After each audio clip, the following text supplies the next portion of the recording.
Hi, Steve Barnes here.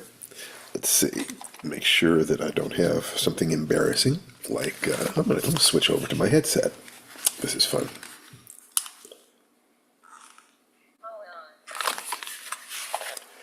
Testing, testing, testing. Okay, everything is fine.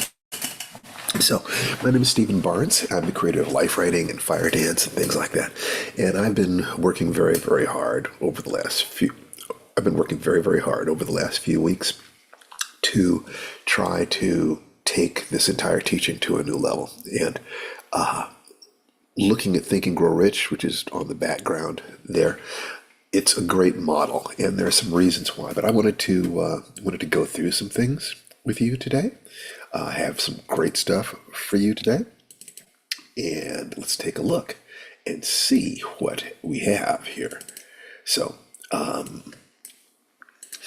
yesterday was Harlan Ellison's birthday. He would have been 90 years old. He was a dear friend and one of the greatest science fiction writers of the 20th century.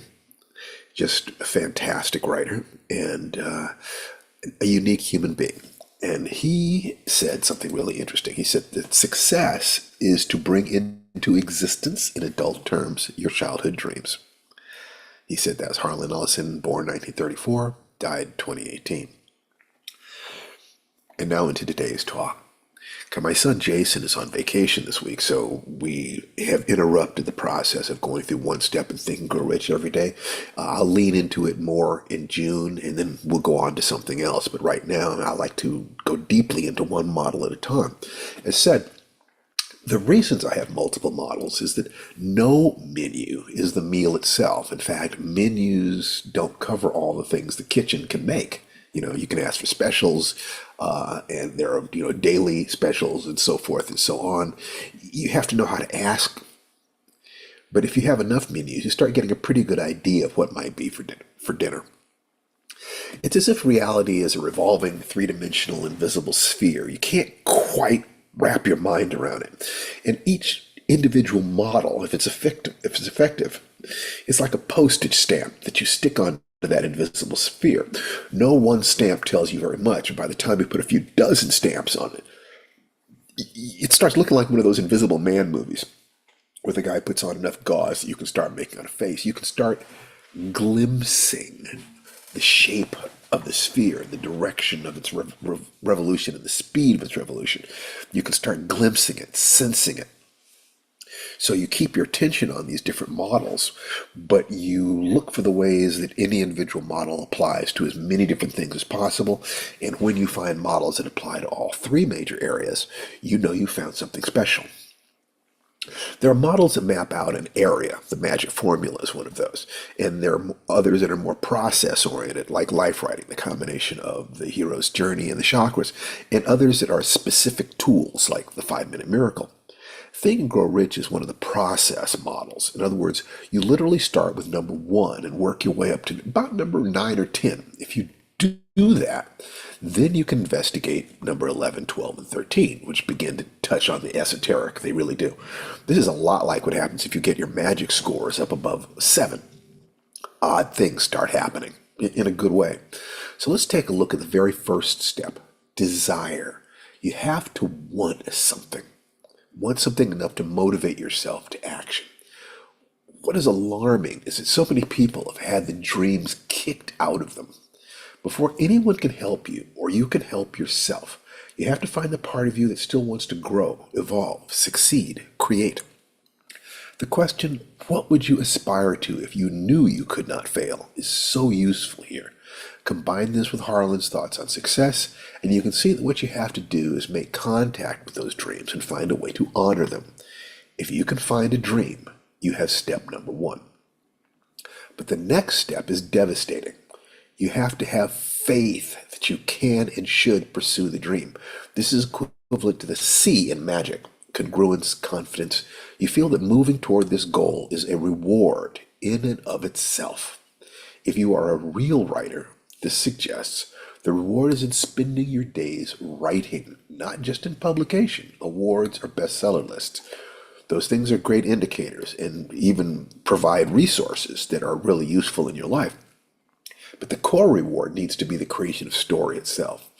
When you sit at your desk and you write your 1,000 words for the day, there should be a sense of feeling this is who you are. You would rather be right here doing this right now than anything else. That feeling that every day you're taking another step on the path to your destiny, takes past and future into account, but knows that the only power is in the now. You really have to dig in and see. Do you have the faith, that confidence, that congruence? Yes? Then jump forward. No? Then step number 3, autosuggestion, offers a direct path to changing your beliefs, values, and representations. It suggests writing out a mission statement like the one Octavia Butler created and reading it with passion, morning and night. It works if you do.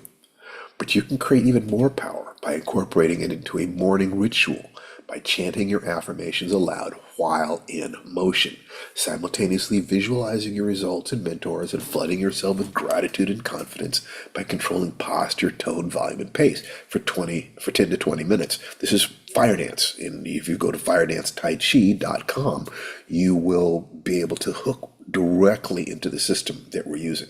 It's dynamite. And the fact that most people will not do something like this suggests on some level they know they cannot do this and keep their negative attitudes.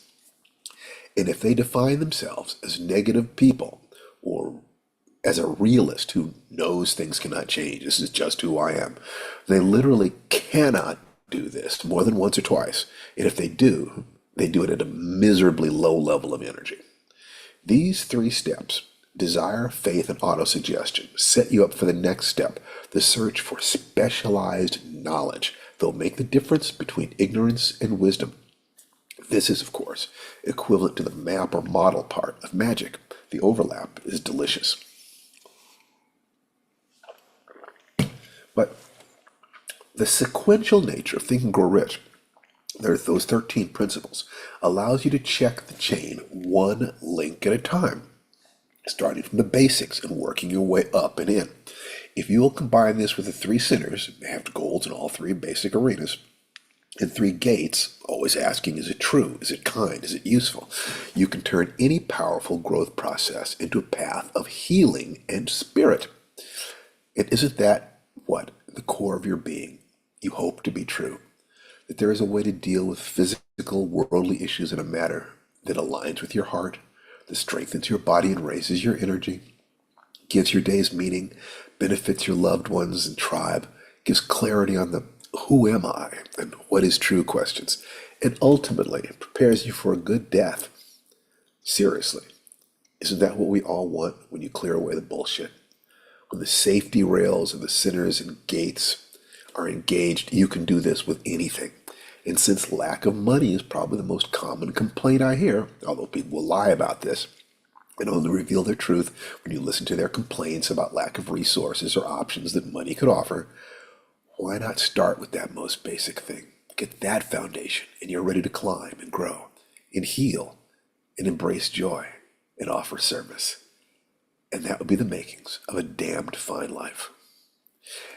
If you've enjoyed this message, you can sign up on my list at StephenBarnesList.com and come and visit us on our Zoom meetings every Saturday morning. Love to have you. Take care.